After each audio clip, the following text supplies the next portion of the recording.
శాన్వి, ఏం నాన్న? అంగడి దగ్గర పోయి పాల ప్యాకెట్ దాపో. సరే నాన్న. అన్నోళ్ళే మేడు మొబైల్లో వీడియోస్ చూస్తున్నారు. మా నాన్న సెల్ ముట్టుకుంటూ అడుగుస్తాడు. నాన్న పాలు. నాన్న సెల్లి నాన్న. సెల్ కావాలా?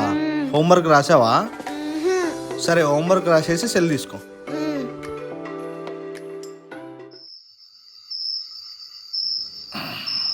శాన్వి, సెల్ పక్కన పెట్టేసి పడుకో. నాన్న